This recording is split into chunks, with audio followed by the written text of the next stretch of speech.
ब्रह्मा बाबा कितने निरहंकारी। ओ प्यारे ब्रह्मा बाबा कितने निरहंकारी। कितनों का भाग्य जगाया त्याग तप ने तुम्हारी। कितनों का भाग्य जगाया त्याग तप ने तुम्हारी। भूल नहीं पाएंगे पालना साकार की। भूल नहीं पाएंगे पालना साकार की। आज भी भर रहे हैं झोली तेरे प्यार की। ओ प्यारे ब्रह्मा बाबा कितने निरहंकारी। ओ प्यारे ब्रह्मा बाबा कितने निरहंकारी।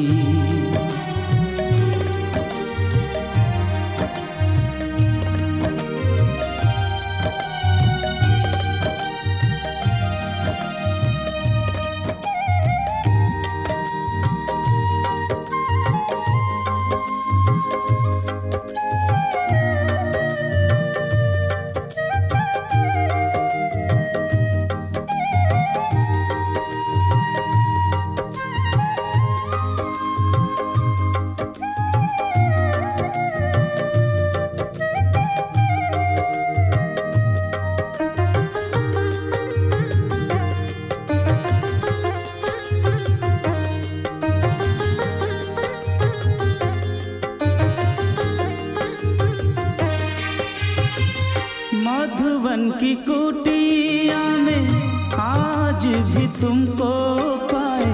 ऐसा लगता बाहें पसारे सामने हो आए।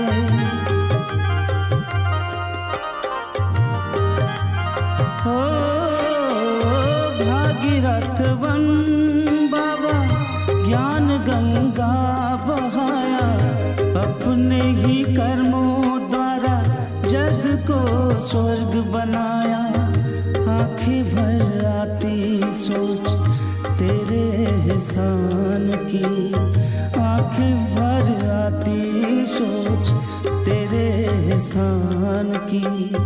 आज भी भर रहे हैं झोली तेरे प्यार की। ओ प्यारे ब्रह्मा बाबा कितने निरहंकारी। ओ प्यारे ब्रह्मा बाबा कितने निरहंकारी।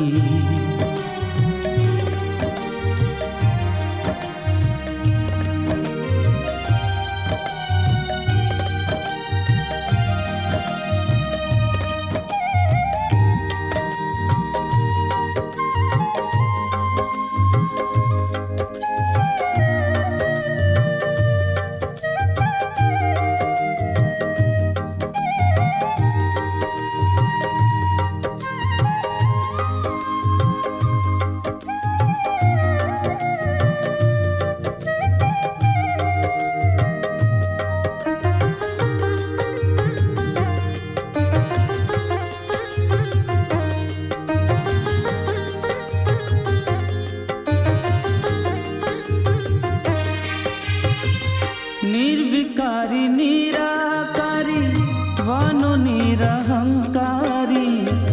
दिए वरदान बाबा शिक्षाएं तुम्हारी।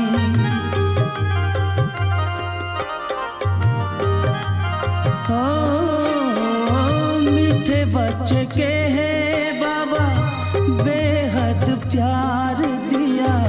ज्ञान गुण शक्तियों से हमको श्रृंगार किया। पल के बिछाए बैठे तेरे इंतजार की। पल के बिछाए बैठे तेरे इंतजार की। आज भी भर रहे हैं झोली तेरे प्यार की। ओ प्यारे ब्रह्मा बाबा कितने निरहंकारी। ओ प्यारे ब्रह्मा बाबा कितने निरहंकारी।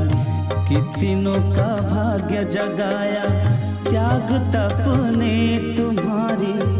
कितनों का भाग्य जगाया, त्याग तपने तुम्हारी भूल नहीं पाएंगे।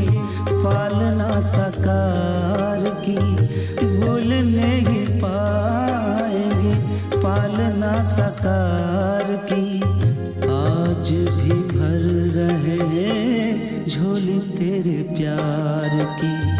ओ प्यारे ब्रह्मा बाबा कितने निरहंकारी, ओ प्यारे ब्रह्मा बाबा कितने निरहंकारी, ओ प्यारे ब्रह्मा बाबा कितने निरहंकारी।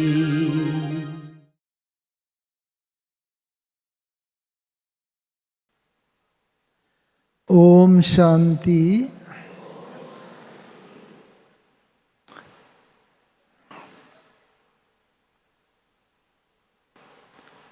आज जब हम सब लोग हमारे परम पूज्य ब्रह्मा बाबा की मधुर स्मृतियों में इस मास में खोए हुए हैं, और आज जब उनके बाबा के अनुभवों की लेन देन और होने वाली है, तो सबसे पहले तो हम सब लोग उस रीति से ओम की ध्वनि का उच्चारण करेंगे जैसे यज्ञ के आदि में हम सब ने सुना है ब्रह्मा बाबा के साथ सभी ब्राह्मण वत्स ओम की ध्वनि करा करते थे। अंदर गहरी श्वास लेंगे और फिर उस श्वास को निकालते हुए ओम की ध्वनि करेंगे, और फिर दूसरी गहरी श्वास लेंगे, उस श्वास को निकालते हुए शांति की ध्वनि करेंगे।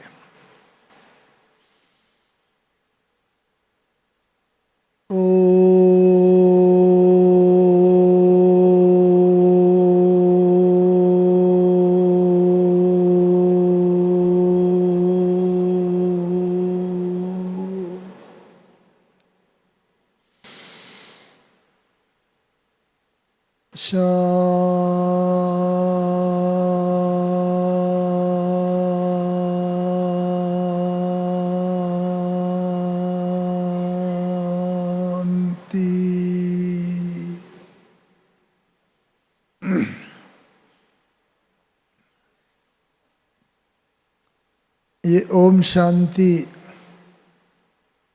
हमारा पहला पाठ भी है और सबसे अंतिम पाठ भी है। आप सब बाबा के बच्चे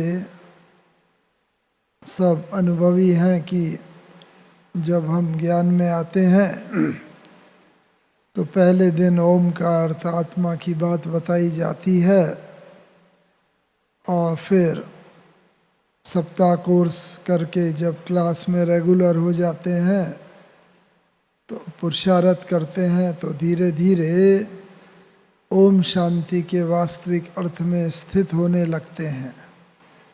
शायद ही बाबा की कोई ऐसी मुरली हो कि जिसमें बच्चे अपने को आत्मा समझो, देह अभिमान को भूलो, हम सब आत्माएं परम धाम की वासी हैं, बस आत्मा का नाम रूप देश काल गुण कर्तव्य सब बातों का वर्णन ना आता हो, ऐसी शायद कोई मुरली हो। तो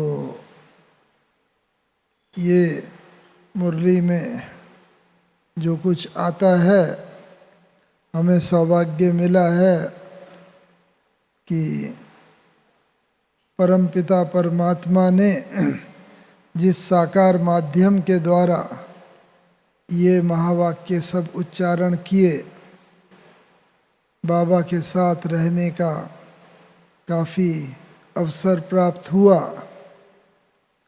और वो ही कुछ बातें एक तो हम शेयर करेंगे, साथ ही साथ एक और बहुत परम सौभाग्य मिला है।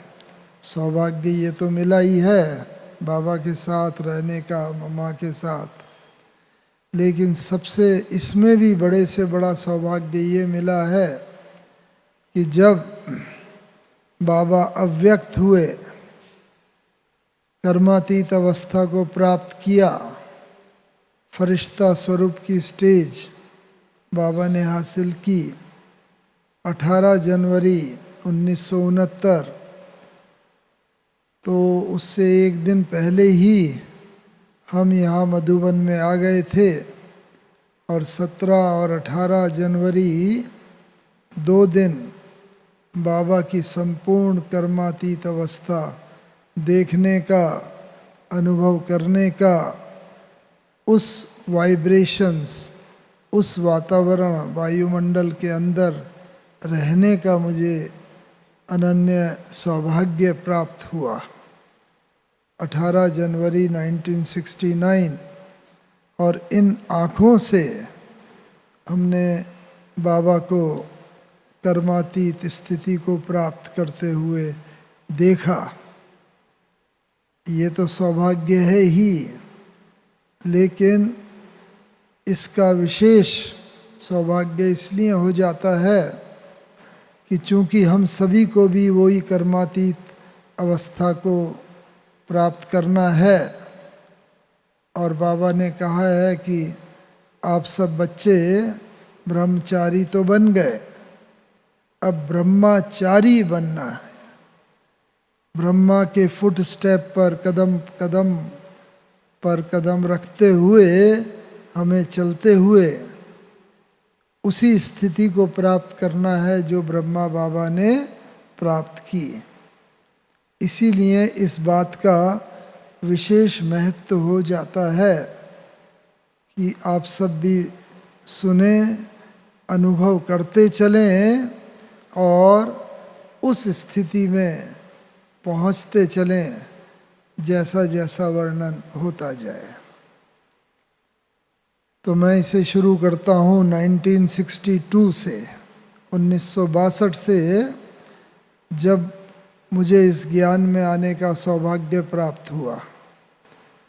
तब हम पढ़ाई में इंटरमीडिएट कर चुके थे, लखनऊ यूनिवर्सिटी के स्टूडेंट थे, बीएससी कर रहे थे।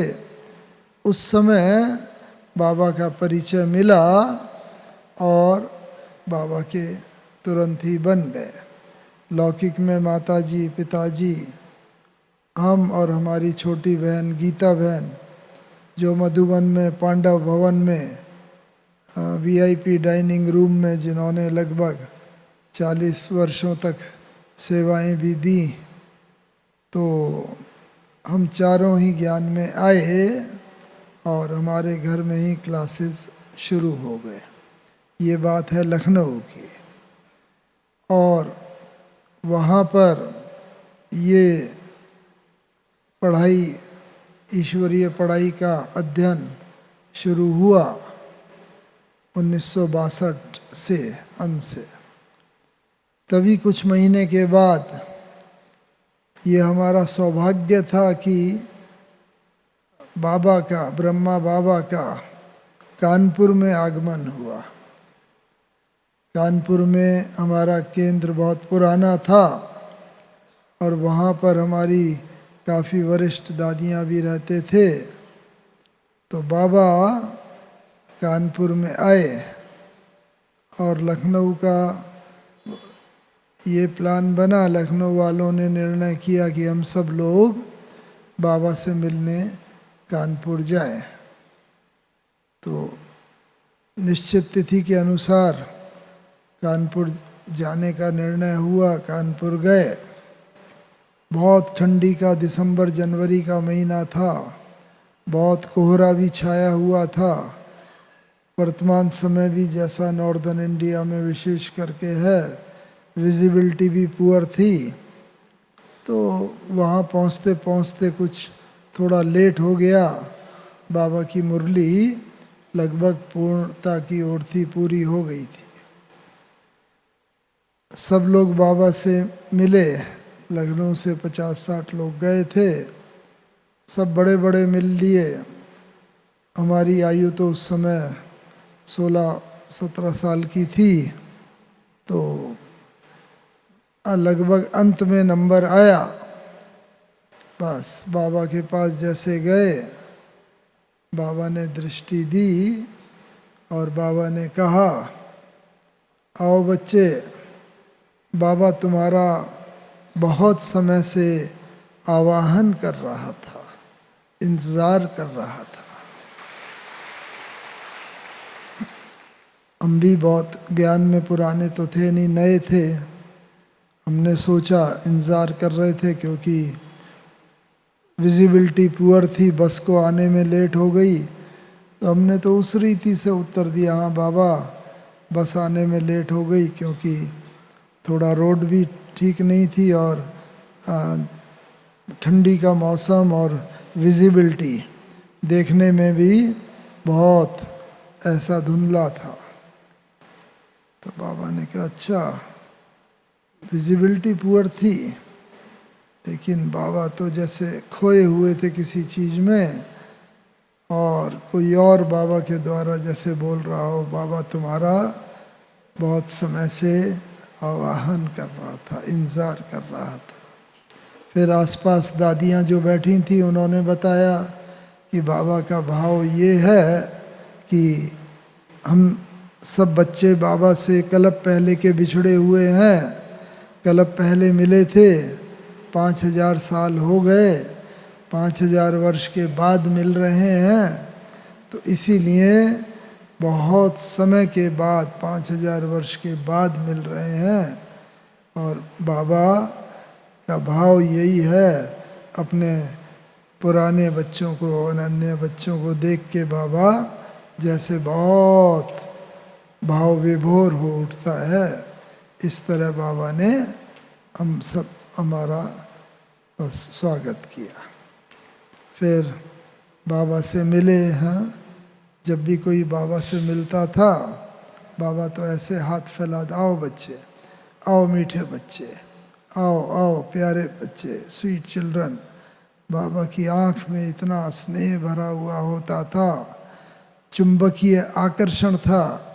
फिजिकल पर्सनैलिटी भी बाबा की ऐसी थी, लंबा कद, गौर वर्ण, स्नेह में डूबी हुई आँखें, आध्यात्मिक चुंबकीय आकर्षण, और ऐसा लगता था जैसे कोई खींच रहा है और बस उसमें बाबा की बाह में आ जाते थे।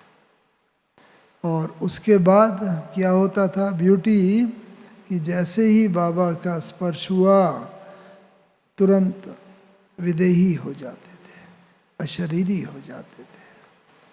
आप सबने पढ़ाई है बाबा की जीवन कहानी में भी कि बाबा ने कितना अभ्यास किया था, मैं आत्मा हूँ, जसोदा आत्मा है, लिख लिख के, निर्मला आत्मा है, नारायण आत्मा है। जहाँ जहाँ व्यक्ति का बुद्धि योग जा सकता है, बाबा भी तो गृहस्थ परिवार में थे, पत्नी, बच्चे, धंधे, दोरी, उन सब पार्टनर, सब तरफ बुद्धि योग जाने की संभावना थी और जाता भी था शुरू में। तो इसीलिए, लेकिन बाबा ने इतना पक्का किया, मैं आत्मा हूँ, ये भी आत्मा है, जो भी सम्मुख आता था सब आत्मा है, इसलिए आने वालों को भी तुरंत देह का भान भूल जाता था।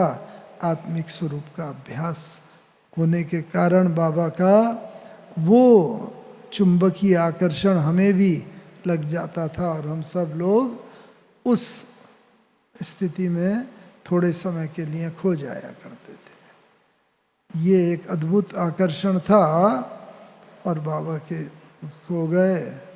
फिर चूँकि पार्टी होती थी, सबको एक के बाद एक मिलना होता था, कुछ एक आध मिनट के बाद फिर बाबा, हाँ बच्चे आओ, बच्चे आओ आओ, बड़े प्रेम से, बड़े स्नेह से बाबा थपथपा के, जैसे हम बच्चों को, दिल तो नहीं होती थी बाबा की बाह से निकलने की, लेकिन निकलना पड़ता था क्योंकि दूसरे को भी मिलना होता था।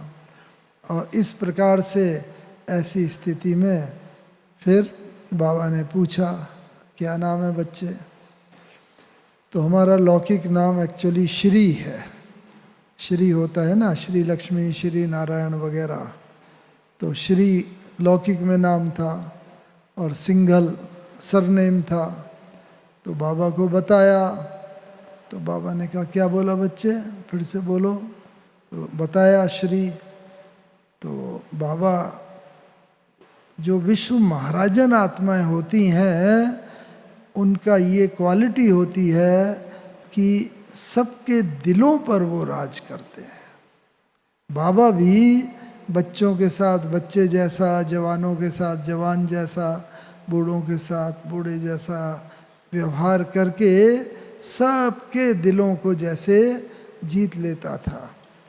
तो बाबा ने कहा, अरे श्री आओ आओ, दादी आओ आओ, गंगे दादी आओ आओ, कुमार का देखो देखो, ये आज बाबा को एक बच्चा मिला जो श्री है।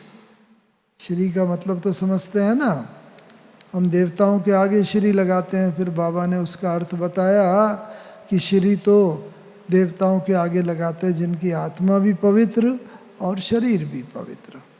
अभी न तो किसी की आत्मा पवित्र है और न शरीर पवित्र है, इसीलिए आत्मा ने 84 जन्म लेते लेते तमोगुणी हो गई है और शरीर तो है ही विकारों की उत्पत्ति। तो अभी दोनों ही अपवित्र हो गए हैं। तो अभी बाबा तुम्हें नाम मोहन देता है और श्री जैसा तुम्हें बनना है। तो बाबा ने नाम भी बदल दिया, श्री जैसा बनना है, ये लक्ष्य दे दिया। अर्थात आत्मा को भी पवित्र करना है और प्रकृति के इन 5 तत्वों को जिनसे ये शरीर बना है इसे भी पवित्र करना है। तो पहले दिन ही बाबा ने ये लक्ष्य दिया, फर्स्ट डे। आप सोचोगे हम लोग तो बाद में आए बाबा के, लेकिन बाबा ने आप सभी को भी ना यही नाम सबका चेंज कर दिया। क्या चेंज किया?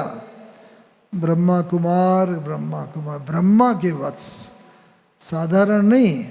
कोई आज राजा का पुत्र होता है राजकुमार, राजकुमारी, लेकिन ब्रह्मा कुमार, ब्रह्मा कुमारी बाबा ने नाम बदल के आपको भी ये लक्ष्य दे दिया, अभी आप ब्रह्मा वत्स हो।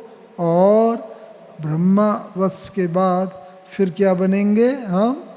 जो बाबा कहता है बाद में तो सतयुग में राजकुमार राजकुमारी बनेंगे ही, लेकिन बीच में और क्या बनना है? फरिश्ता बन के फिर उस स्थिति को प्राप्त करना है। तो एक पहला अनुभव तो ये रहा बाबा के साथ मिलने का। और बस वो नशा भी ऐसा था, अद्भुत नशा। बाबा को देखते ही जैसे अपनी सुध बुध हर एक को खो जाती थी, क्योंकि एक तो फिजिकल बाबा का पर्सनैलिटी, वो डिवाइन पर्सनैलिटी, आध्यात्मिक इतना तेज था बाबा की आंखों में, मुंह की मुस्कुराहट में, बाबा के मस्तक पर, सब ऐसा तेजोमय लगता था जैसे इस धरा का ये व्यक्ति है ही नहीं, कोई दूसरे प्लेनेट से उतरा हुआ एक ऐसा पर्सनैलिटी वाला व्यक्ति है। खैर, जब वो बाबा से मिले, फिर उसके कुछ महीने बाद हमारा इंजीनियरिंग कॉलेज में एडमिशन हुआ, आईआईटी धनबाद, आईएसएम था उस वक़्त, इंडियन स्कूल ऑफ माइंस। और तो हमारी इच्छा नहीं थी, क्योंकि बाबा तो शुरू से ही समय की वार्निंग दे रहा था, समय कम है, पुरुषार्थ करो। तो हम बाबा के पास गए कि बाबा ऐसे वहाँ एडमिशन हुआ है और हमारी तो इच्छा नहीं है। हमसे पहले 2 और भी विद्यार्थी, 2 और यंग भाई थे। तो एक भाई ने ग्रेजुएशन किया था, वो बाबा के पास गया कि बाबा वो कर लिया है, अब मैं आगे क्या करूं? पहले तो बाबा से हम सब पूछ के करते थे। तो बाबा ने उस भाई को बोला, बच्चे हाँ पढ़ाई तुम्हारी हो गई, अभी तुम्हें ना ईश्वरीय सेवा में लग जाओ, इसमें कमाई करो। उसको भी इंजीनियरिंग कॉलेज में एडमिशन हुआ था। बाबा ने कहा नहीं बच्चे, वहाँ जाके क्या करोगे, वो पढ़ाई रहने दो, अब सेवा में लग जाओ। उसका राज बाद में पता चला। दूसरा भाई था, बिजनेस फैमिली का था, तो उसके माता पिता वगैरह उतना ज्ञान में नहीं थे, तो उसको भी बाबा ने कहा कि नहीं, माता पिता के साथ बिजनेस में सहयोग करना है और उनको भी लक्ष्य रखना है, बाबा के ज्ञान में लाओ, लेकिन उनके साथ साथ रहना है, बाकी अपने योग का ज्ञान मर्यादाओं का पालन करते हुए आगे बढ़ना है। हमारा नंबर आया तीसरा। हम बाबा के पास गए, बाबा को बताया ऐसे बाबा वहाँ इंजीनियरिंग कॉलेज में एडमिशन हुआ है, तो बाबा ने कहा बच्चे वहाँ जाओ, पढ़ो, तुम्हें पढ़ना है। तो मैंने कहा बाबा ये तो डबल स्टैंडर्ड हो गया, क्योंकि उनको तो आपने बोला पहले कि भाई पढ़ाई पूरी हो गई, लेकिन मुझे आप बोल रहे हो कि तुम्हें पढ़ना है, अब 4 साल इंजीनियरिंग कॉलेज में पढ़ना और ये आगे पुरुषार्थ करना। बाबा ने कहा नहीं, बाबा सब बच्चों की जन्म पत्री जानता है। तुम्हारे द्वारा बाबा को बहुत विश्व की सेवा करानी है और बहुत बड़े बड़े व्यक्तियों की सेवा भी करानी है, और साथ साथ बहुत ईश्वरीय सेवा के नए सोपान खोलने हैं, इसीलिए तुम्हें पढ़ने जाना है। मैंने कहा बाबा वहाँ जाके तो फिर हॉस्टल में रहना पड़ेगा, वहाँ का खाना पड़ेगा। तो बाबा कहते नहीं बच्चे, थोड़े समय की बात है, बस जाओ और वहाँ पर मैस वाले को हाथ करके उसे, और जब हम पवित्र दृष्टि वृत्ति से नई दुनिया की स्थापना कर लेते हैं, तो क्या हम भोजन को पवित्र नहीं बना सकते? देखो ये बाबा ने उस समय 63 की बात है, तो हमें भी आश्चर्य हुआ, क्योंकि बाबा पवित्र भोजन तो मैस का होता नहीं, लेकिन बाबा की बात में कितनी गहराई थी वो हमें तब पता चला।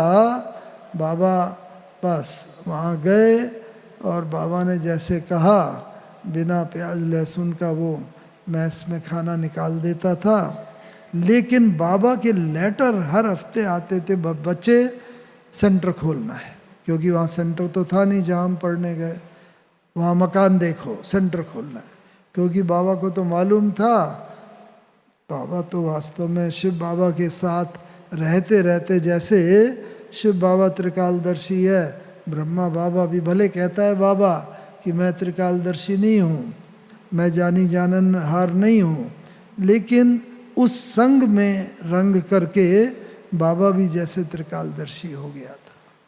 तो बाबा ने कहता था, हमें आश्चर्य होता था किस तरीके से हम वहाँ सेंटर खोलेंगे।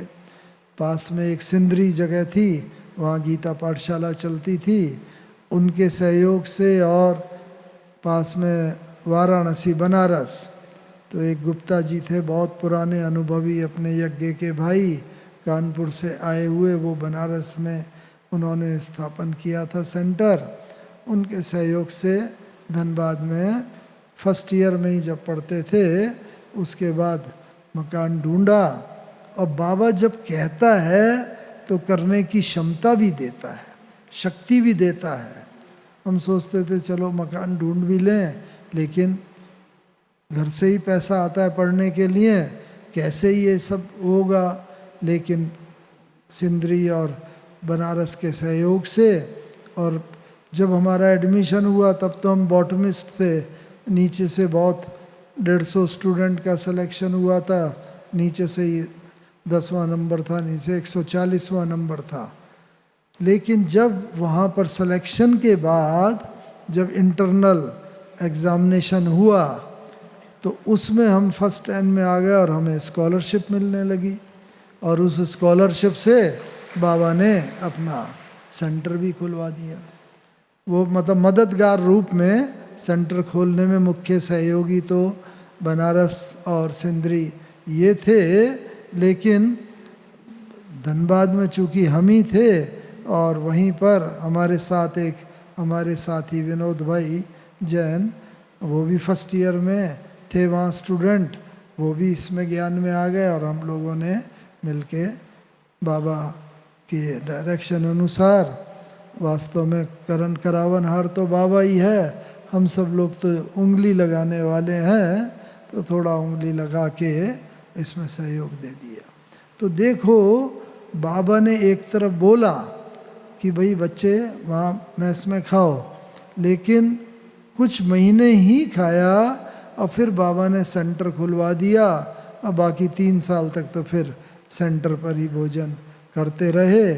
4 साल का वहाँ कोर्स अपना पूरा इंजीनियरिंग की पढ़ाई पूरी की। तो इसमें एक विशेष बात बताना चाहते हैं कि जब सेंटर भी खुल गया वहाँ पर, और हम लोग तब तो सेंटर हॉस्टल में ही खाते थे, तो जब सेंटर खुल गया तो वहाँ पर एक भाई आते थे, बहुत अनन्य हो गए थे, उनके बच्ची की शादी थी। तो उसने बहनों को निमंत्रण दिया कि बहन जी आप मेरे बच्ची की शादी में आना, वहाँ भोजन करना। तो बहनों ने कहा कि भाई हम लोग तो ऐसे जाते नहीं हैं कहीं, लेकिन ये लोग आ जाएंगे, मोहन भाई और मैंने जैसे बताया हमारे साथी विनोद भाई, ये लोग आ जाएंगे क्योंकि ये तो वैसे ही मैस में खाते हैं। तो बीच में गुरुवार पड़ा और वो बहन जी संदेशी भी थे। गुरुवार का जब भोग लेके गए तो बाबा ने कहा, उन्हें थोड़ा सा फटकार लगाई कि बच्ची ये तुमने क्या किया? क्या किया बाबा? क्यों बोला कि ये बच्चे दोनों वहाँ आपके यहाँ मैरिज में आएंगे और खा लेंगे? कि बाबा ये तो वैसे भी मैस में खाते हैं, खाना पड़ता है और वहाँ आके खा लेंगे। तो बाबा ने कहा नहीं, वहाँ जो मैस में खाते हैं वो श्रीमत है, बाबा ने बोला है, इसीलिए वो बाबा की आज्ञा अनुसार वहाँ खा रहे हैं, उसमें उनका अन्न दोष नहीं लगता। लेकिन यहाँ पर जो बोला तो ये श्रीमत नहीं है, इसीलिए उन्हें भी मना कर दो। और बच्चों को भी कहना, हम लोगों के तो देखो बाबा कोई श्रीमत देता है और हम लोग उसको लाइट ले लेते हैं, एक्स्ट्रापोलेट कर लेते हैं, चलो बाबा ने ये बोला तो ये तो कर सकते हैं, ऐसा नहीं।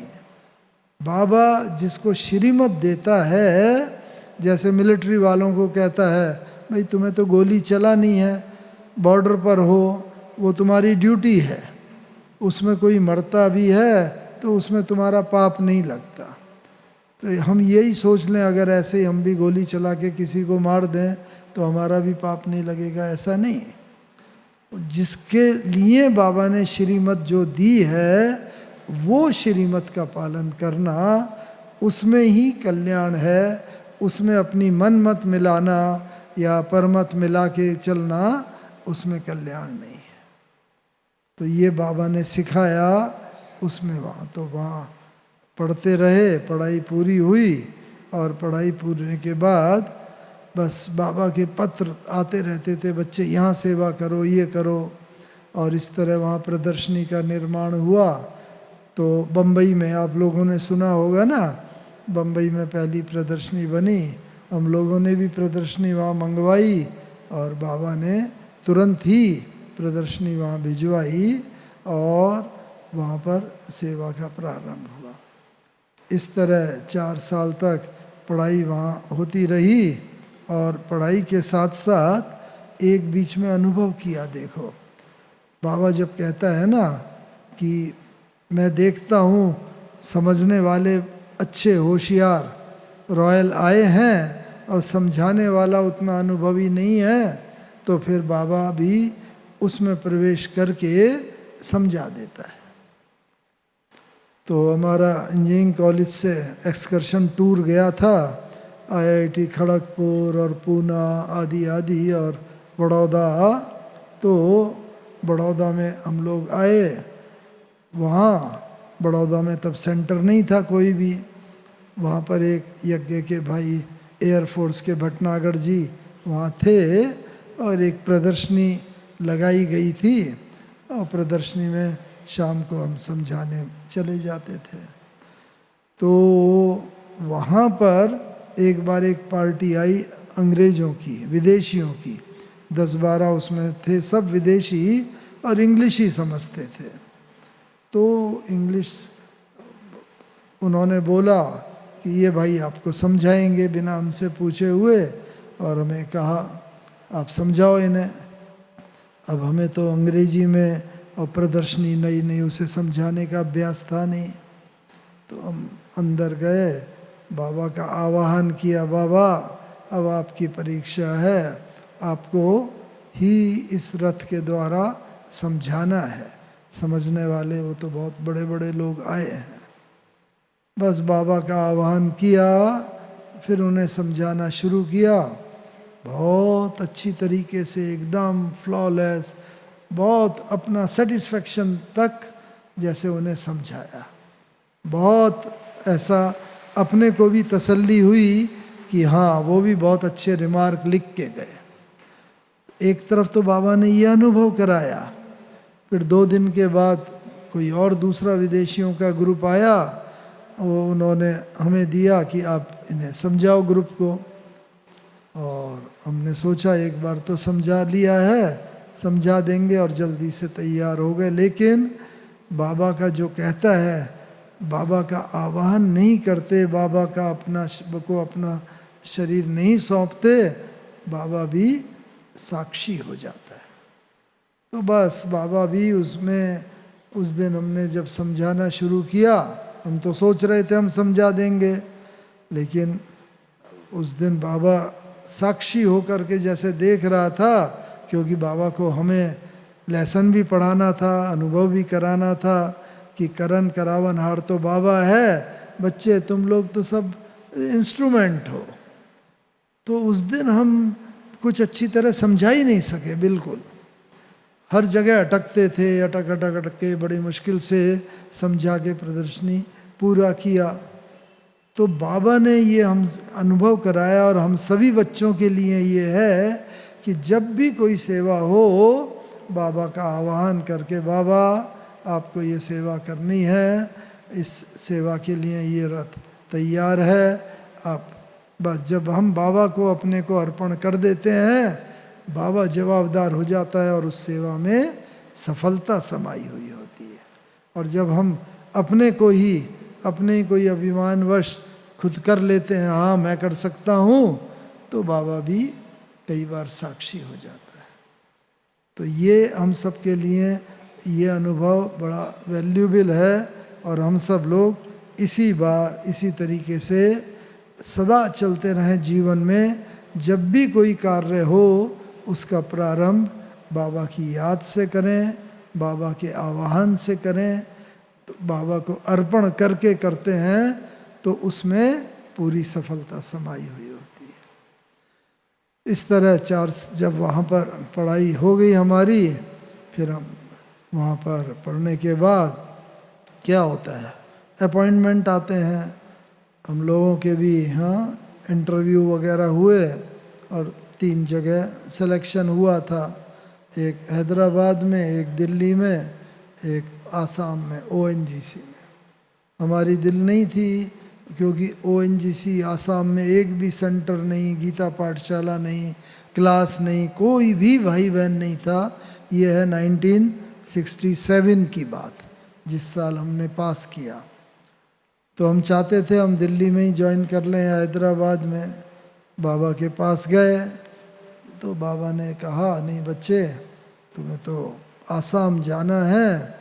वहाँ पर बाबा के भोले भाले बच्चे सब बाबा का इंतज़ार कर रहे हैं, आवाहन कर रहे हैं, तुम्हें उन्हें जाके निमित्त बस संदेश देना है। करन करावन हार तो बाबा है, बाबा अपनी सेवा खुद कराएगा।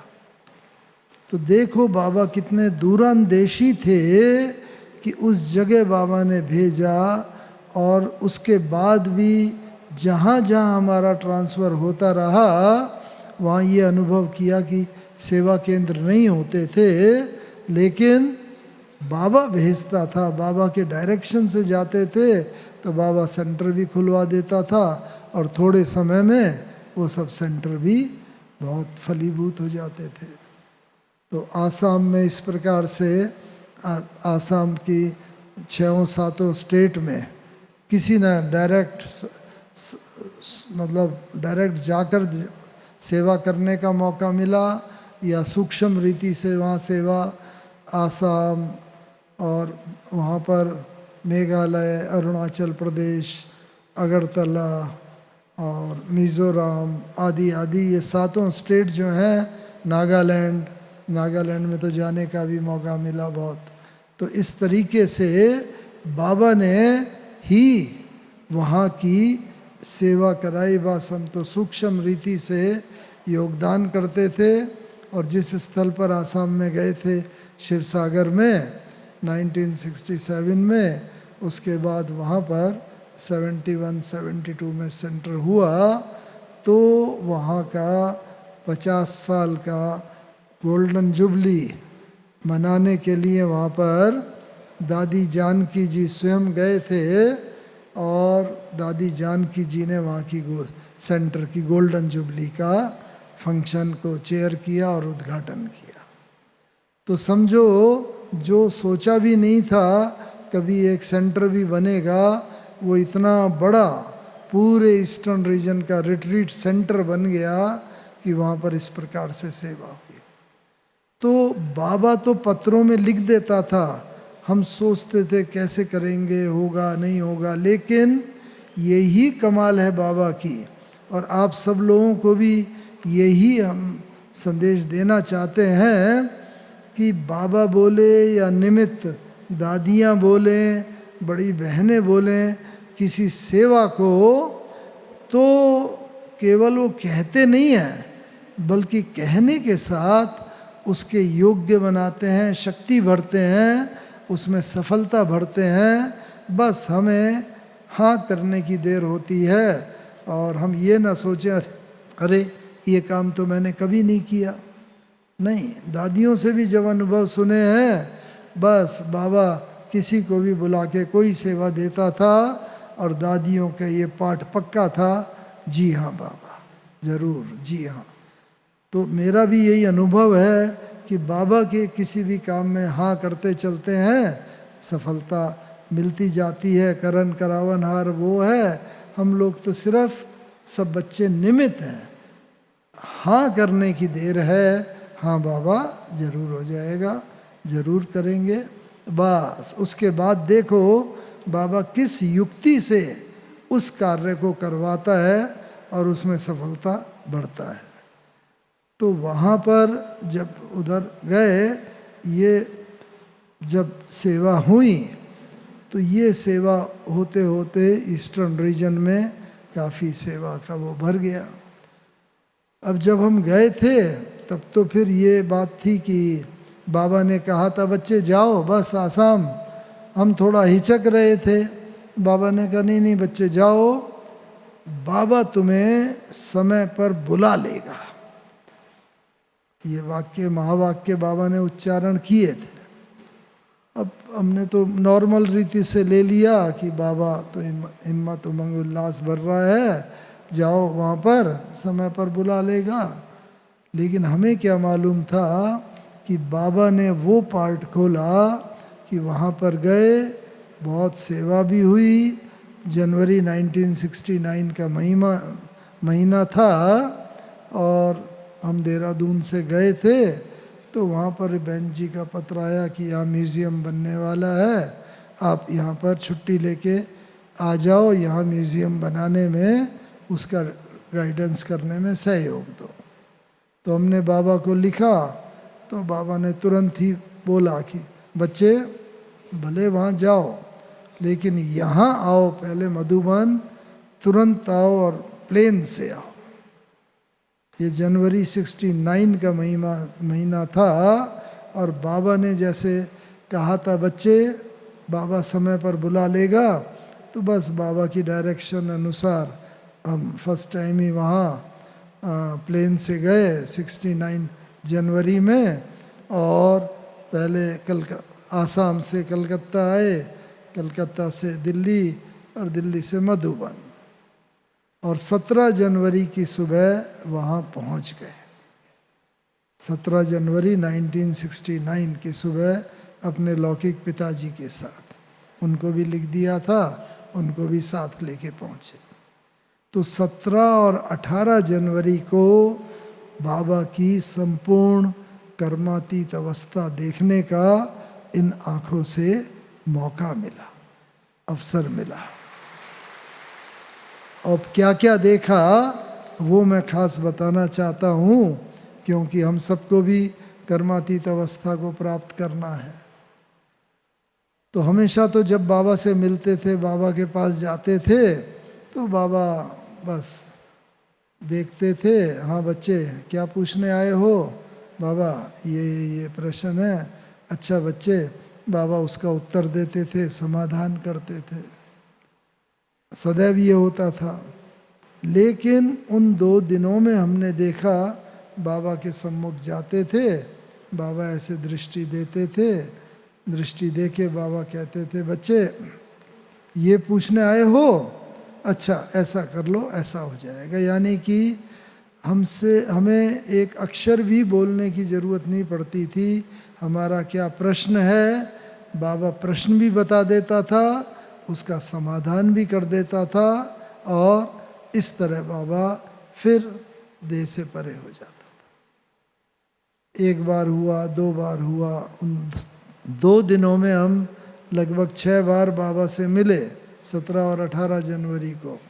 हर बार ऐसा होता था कि अभी आज पुरुषार्थ की बात पूछेंगे, आज सेवा की बात, आज नौकरी की कोई प्रश्न की बात, कोई भी बात के लिए जाते थे, बस बाबा देख के, तो ये वो कर सकता है जिसका अपने मन पर पूरा नियंत्रण हो, मन जीते जगत जीत की स्थिति जिसने प्राप्त की हो, तब वो दूसरे के मन के भावों को तुरंत पढ़ सकता है। बाबा ने तब तक तो बाबा की लगभग कर्मातीत अवस्था हो गई थी, तो मन के ऊपर इतना संपूर्ण विजय प्राप्त कर ली थी बाबा ने कि जो कोई भी आता था उसके मन की बात को पढ़ के, समाधान करके, उत्तर देके उसे निश्चिंत कर देते थे। तो ये एक तो बात है कर्मातीत अवस्था की। और ये कैसे होगा, मन जीते जगत जीत, यानी कि जो कहते हैं ना, मन के हारे हार है, मन के जीते जीत। मन बिल्कुल इतना पवित्र हो जाए, मन चंगा तो कठौती में गंगा, बोला जाता है ना। तो एक बात तो ये स्थिति बाबा की एकदम देखने में आ रही थी। दूसरी बात, जब कोई व्यक्ति शरीर छोड़ने वाला होता है, आत्मा शरीर से जाने वाली होती है, तो भारतीय संस्कृति में गायन है, अंतमति सो गति का गायन है। अंत में हमारी मति कैसी है, और बाबा ने उसका तो बता ही दिया, अंत में आपकी मति ऐसी हो कि कोई भी व्यक्ति, वस्तु, वैभव, साधन कुछ भी याद ना पड़े, मैं और मेरा बाबा, बस, और कोई याद ना पड़े। तो वो स्थिति के बाबा ने लगभग पूरी प्राप्त कर ली थी, लेकिन कुछ काम पेंडिंग थे, बचे हुए थे, वो बाबा को पूरे करने थे। नहीं तो अंत समय अक्सर करके वो बात याद आती है, या तो वो व्यक्ति याद आएगा जिससे बहुत स्नेह है, या जिससे कुछ दुश्मनी है, या कोई साधन है जिसकी प्राप्ति हम चाहते हैं करना, या कोई अधूरा काम है जो हम करना चाहते थे लेकिन उससे पहले ही शरीर छूट गया, तो फिर वो काम याद आता रहेगा, आत्मा याद करती रहेगी। तो बाबा को भी एकदम ख्याल आया कि भाई बच्चों के पत्रों के उत्तर देने बाकी हैं, इसलिए बाबा ने सब बच्चों के पत्रों के, पहले तो इंटरनेट या ईमेल होता नहीं था, लाल लाल अक्षर में बड़े अच्छे बाबा पत्र लिखते थे, और इतना नूरे रतन मेरे जो पूरे बाबा के इतने एडजेक्टिव से भरा हुआ था, होता था पत्र, कि पत्र पढ़ के ही मन एकदम गुदगुदा जाता था। ऊपर स्थिति में आ जाता था। सुदर्शन चक्रधारी, ब्राह्मण कुलभूषण, नूरे रतन, सब एडजेक्टिव लिख के फिर बाबा नाम लिख के पत्र शुरू करते थे। सबको याद प्यार देते थे, जो कुछ लिखना होता था लिखते थे। तो ऐसे ही बाबा ने सारे पत्र पूरे किए। ईशु दादी को बोला जो उनके पिए थी, आज सारे पत्रों के जवाब लिखवा दो। वो बाबा ने पत्रों के जवाब लिखवा दिए। नक्की लेक का जो म्यूज़ियम है वो बिल्डिंग लेनी बाकी थी, वहाँ प्रदर्शनी की थी, बहुत अच्छी सेवा हुई थी। तो बाबा ने उस दिन उस फाइल को भी क्लियर किया। फिर रोज़ रात को क्लास 9 बजे होती है मधुबन में। उस दिन बाबा ने 7 बजे ही बोला कि आज बच्चों को बोल तो बाबा 7:30 बजे क्लास में आएगा, सब बच्चे भोजन करके आए। ये खास इंस्ट्रक्शन थी, कोई बिना भोजन किए ना आए, क्योंकि बाबा को तो मालूम था क्लास के बाद बाबा बच्चों से छुट्टी ले लेगा। पहले से ही कर्मातीत अवस्था की अवस्था, यही निशानी भीष्म पितामह की तरह आभास हो जाता है कि हाँ, अब मैं ये शरीर का त्याग करने वाला हूँ, मेरा इस शरीर से सारे हिसाब किताब चुकतू हो गए। हमारा भी यही होगा अंत समय, अगर हमने बाबा की सब श्रीमत को पालन किया होगा। बस हाँ बाबा, अब मैं भी आत्मा आपके पास आई कि आई, मेरा इस शरीर से हिसाब किताब पूरा हो गया। बाबा का भी ऐसा होता था। उस दिन बाबा ने मुरली चलाई। वैसे नॉर्मल केस में कई बार बाबा को खांसी आती थी, ठंडी का मौसम था और खांसी आती थी तो हमें लगता था बहुत तकलीफ़ जैसे बाबा को हो रही है। कभी कभी आंखों गीली भी हो जाती थी। लेकिन उस दिन बाबा को न एक बार भी खांसी आई, न कोई तकलीफ़ हुई, गला साफ करने की ज़रूरत पड़ी। वो इस बात का प्रतीक है कि ये जो हमारा लास्ट पेपर है शरीर का, इसके कर्म भोगों के ऊपर हमारा योग बल संपूर्ण रीति से विजय प्राप्त कर लेगा। वही हमारा लक्ष्य होना चाहिए कि शरीर में चाहे जितनी भी व्याधि हो, कष्ट हो, लेकिन हमें अगर शरीर से न्यारा होने का अभ्यास होगा, जो बाबा को इतना परफेक्ट था। कई बार बाबा से बात करते करते हम देखते थे बाबा जैसे न्यारे हो जाते थे, खिंच जाते थे। शरीर में आने का, पार्ट बजाने का, बातचीत करने का, उसके बाद तुरंत शरीर से न्यारा होके अपना सूक्ष्म तन परम धाम बुद्धि को ले जाना।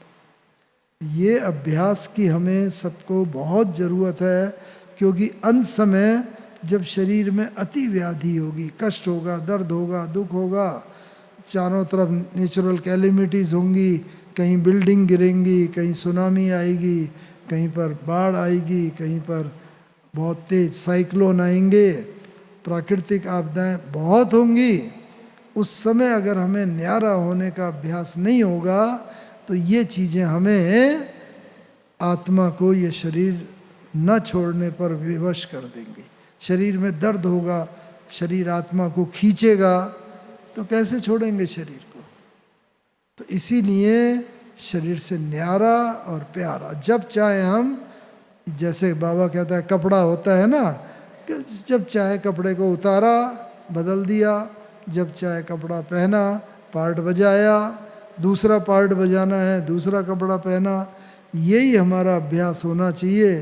कभी साकार रूप में, अव्यक्त रूप में अव्यक्ति ड्रेस पहनी, कभी फरिश्ता रूप की ड्रेस पहनी, सूक्ष्म ड्रेस पहनी, और आत्मा जैसे कि न्यारी होती चली जाए। मैं अंत में 2 बात सुना के पूरा करता हूँ। जैसा मुझे बोला गया था, तो बस बाबा ने मुरली चलाई और कोई भी प्रकार की व्याधि के बिना, जैसे बाबा ने मुरली पूरी की, बाहर तक गए, इधर हिस्ट्री हॉल के गेट तक, और बाबा ने 3 शब्द तो ये उच्चारे, निराकारी, निरहंकारी और निर्विकारी। आप सब जानते हैं समय प्रति समय बाबा कहते हैं मनशा में निराकारी बनो, वाचा में निरहंकारी बनो और कर्मों में निर्विकारी बनो। और अंत में बाबा दरवाजे के पास, अच्छा बाबा बच्चों से छुट्टी लेता है, विदा लेता है, ऐसा कह के बाबा गए। और आप सबने सुना ही है, दादी जी के हाथ में हाथ, नैन मुलाकात करते हुए बाबा ने छुट्टी ली। तो ये तो एक पार्ट हुआ। तो मन जीते जगत जीत का पार्ट तो प्रैक्टिकल सब देखा, लेकिन बाबा साथ में ये भी बोलते हैं कि ये जो जब तक प्रकृति के पांचों तत्वों को भी पवित्र नहीं किया है, तब तक ये शरीर अंत तक हमारा साथ दे, क्योंकि सतयुग में तो ये तत्व भी सतो प्रधान होंगे, आत्मा भी सतो प्रधान, तत्व भी। इसीलिए प्रतिदिन हमें 5 मिनट कम से कम प्रकृति के तत्वों को, पांचों तत्वों को, जल, अग्नि, वायु, पृथ्वी, आकाश, इनको योगदान करना है।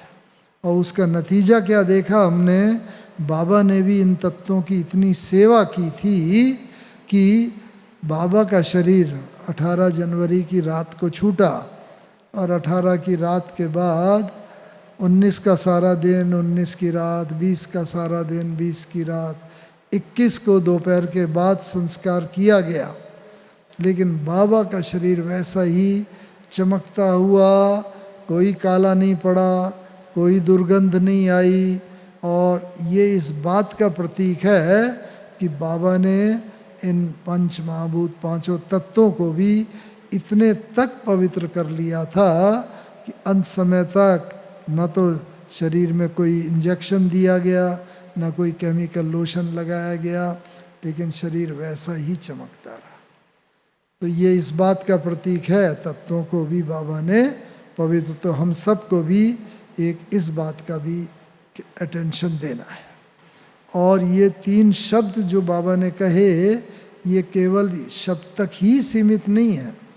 ये शब्द जब तक हम लोग ब्राह्मण हैं तो निराकारी, निरहंकारी, निर्विकारी, ये मनशा वाचा कर्मणा में लाना है। लेकिन देवता बनने से पहले एक स्टेज बीच की जो है वो है फरिश्ता स्वरूप। तो हम फरिश्ता स्वरूप में जाएं इस स्थिति से, तो उसके लिए बाबा ने 3 शब्द और भी बोले हैं इसके साथ साथ, कि जब ये होगा तो जब आप फरिश्ता स्वरूप की स्थिति से पास होंगे तो आपकी चाल, चलन और चेहरा ये ऐसा हो जो सबको फरिश्ते स्वरूप की अनुभूति कराए। तो चाल, चलन और चेहरा ये हमारा कैसा हो, जो बाबा ने बताया है कि चाल, हाँ, चाल से व्यक्ति का पता चलता है हर व्यक्ति की वो किस नशे में है। जैसे उदाहरण के तौर पर चूहा, बिल्ली, हाथी, शेर, सबकी चाल अपनी अपनी होती है। चूहा तो देख के बिल में घुस जाएगा डर के मारे, बिल्ली दबे पाँव आती है, हाथी अपनी मस्तानी चाल से चलता। ऐसे ही हम बच्चों की फरिश्ते रूप की चाल वो बाबा को दिखती थी।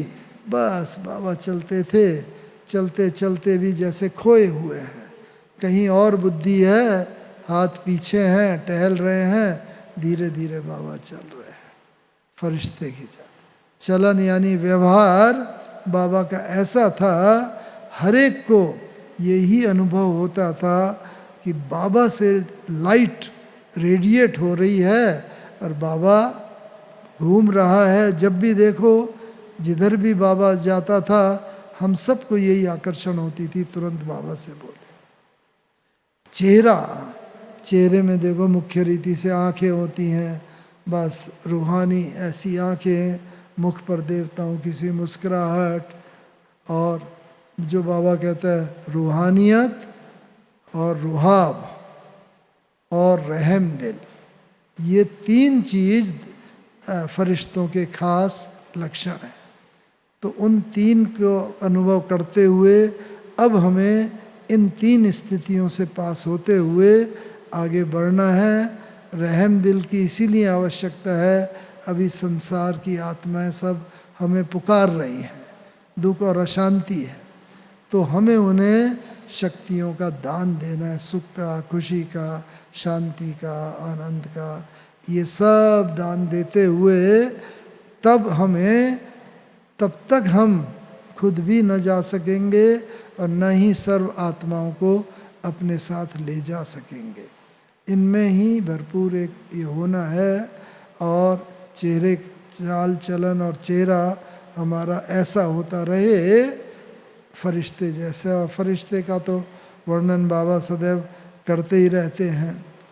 अंतिम दिन भी बाबा का जब अग्नि संस्कार किया गया ना, तो सब देख रहे थे किस प्रकार से वातावरण में इतना बाबा जैसे आत्मा गए, लेकिन पूरा सन्नाटा ऐसा छाया रहा। और जब आत्मा शरीर छोड़ती है, कोई महान आत्मा, तो बस जाते हैं और सबको जैसे अपनी इच्छा से टाटा करते हुए जाते। समय हुआ है, हमारे बीच में आदरणीय गीता बहन जी आ गई हैं। मैं आप सबसे यही बात का अंत समय दुआ करता हूँ कि हम सबको बाबा की तरह, बाबा के साथ साथ ब्रह्मचारी तो बने, अब ब्रह्मचारी बन के जो बाबा की बातें हैं, जहाँ जहाँ से मिलती हैं, उनको फॉलो करते हुए हमें अपनी अंतिम स्टेज को प्राप्त करते हुए, फरिश्ता स्वरूप बनते हुए, और फिर हम सब लोग नई दुनिया में तो साथ साथ होंगे ही होंगे। ओम शांति, ओम शांति, ओम शांति।